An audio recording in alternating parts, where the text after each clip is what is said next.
It is Wednesday, October 21st. I'm Sam Cedar. And I'm Lucy Steiner. Which one of these stories will you be talking about today? The feds have brought an antitrust case against Google. It's the one thing Democrats and Republicans can agree on is long overdue. Meanwhile, health insurance scammers have blitzed the internet with ads for bogus Trumpcare plans. Google, surprise, surprise, is among those profiting. And lastly, Donald Trump's campaign has wasted a boatload of money. This according to a review of expenditures. But at least they got Don Jr.'s stupid book on the bestseller list. You're listening to Majority.fm's AM Quickie. And these are the stories you need to know.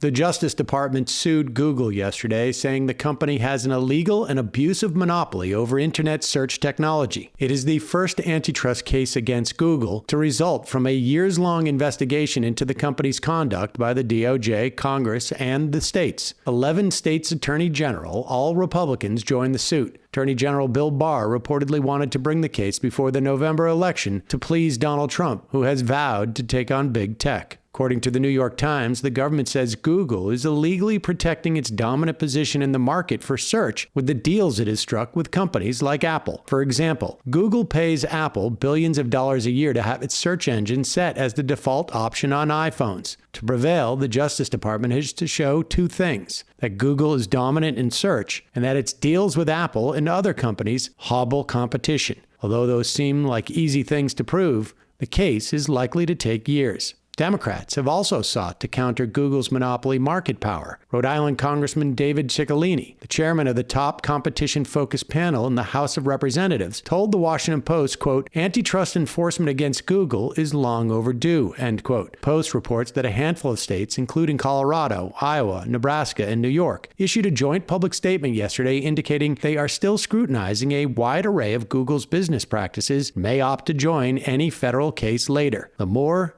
the merrier. FYI, there's no such thing as Trumpcare, but an investigation by ProPublica reveals that thousands of Americans are getting scammed by online marketers selling junk health insurance plans using that name. Facebook and Google have run tens of thousands of ads in the past year containing false claims about health insurance reform and plans. The ads have been viewed some 22 million times in that time, mostly in battleground states like Texas, Florida, and Ohio. Google even gave the misinformation prime real estate with the ads as the top listed results when people search for affordable health insurance. When people respond to the ads, they become sales leads. Then they get deluged with phone calls from brokers. The Affordable Care Act, known as Obamacare, requires most health insurance plans to provide minimal essential coverage, which includes preventative care, mental health care, maternity, and more. The unconventional plans sold as Trumpcare are exempted from those requirements, but their weaknesses aren't made clear to consumers. Far from it. Agents on commission often lie, saying Trumpcare is the new Obamacare. State regulators who spoke to ProPublica say catching scam brokers is like playing whack-a-mole, as those caught using abusive marketing tactics can simply incorporate under a new name and start all over again. Frank Pyle, Director of Market Conduct Enforcement for the Delaware Department of Insurance, told ProPublica that harsher penalties might put an end to the scams. Pyle said, quote, "You can fine these companies and they consider it the cost of doing business. But if you lock up their CEO in federal prison, they'll think twice about harming our consumers," end quote. Single-payer system would also happen to solve the problem.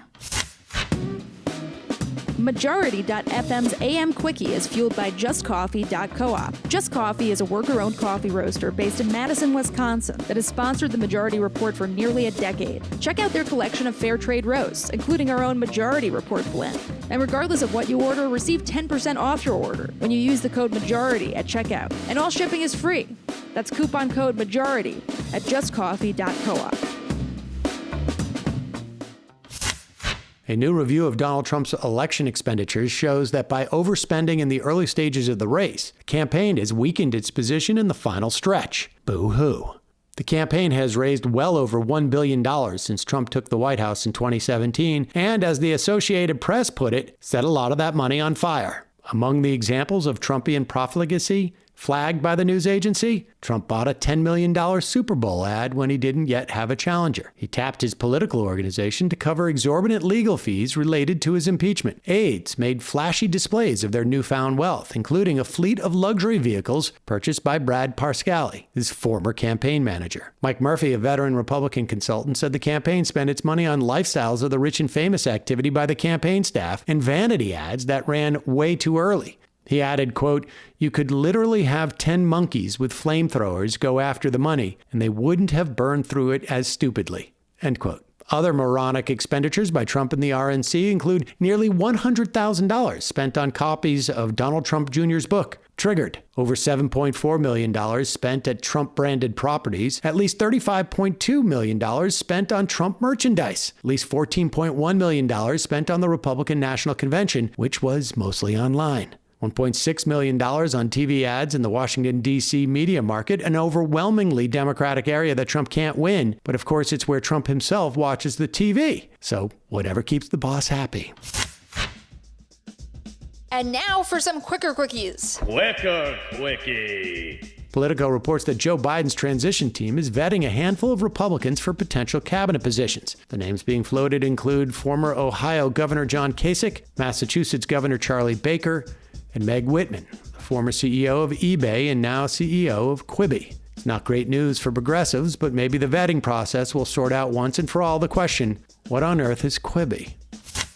A Miami police officer was photographed at a voting site wearing a Trump 2020 mask yesterday. Steve Simonidis, the chairman of the Miami-Dade Democratic Party, took the photo of the Miami Police Department officer, Daniel Ubeda, posted it online, calling it, quote, city-funded voter intimidation. South Florida Sun-Sentinel reports that Ubeda's superiors were quick to call the political display unacceptable and a violation of department policy. Of course, they declined to say exactly how he'd be disciplined. Deaths from drug overdoses are up and may reach an all-time high this year, the AP reports. Addiction experts blame the pandemic, which has left people stressed and isolated, disrupted treatment and recovery programs, and contributed to an increasingly dangerous illicit drug supply. Please remember, friends, we're all in this together. Nigeria's largest city, Lagos, is under a 24-hour curfew after large crowds attacked 2 prisons and freed some 2,000 inmates. Protests began 2 weeks ago after a video circulated showing a man being beaten by police. The AP reports that the protesters are demanding an end to abuses and respect for human rights in all parts of the police force. Is that really too much to ask? Well, apparently so. Quicker Quickie.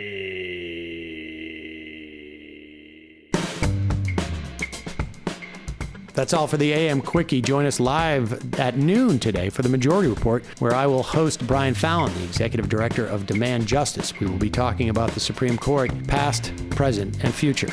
And of course, it'll be available later as a podcast.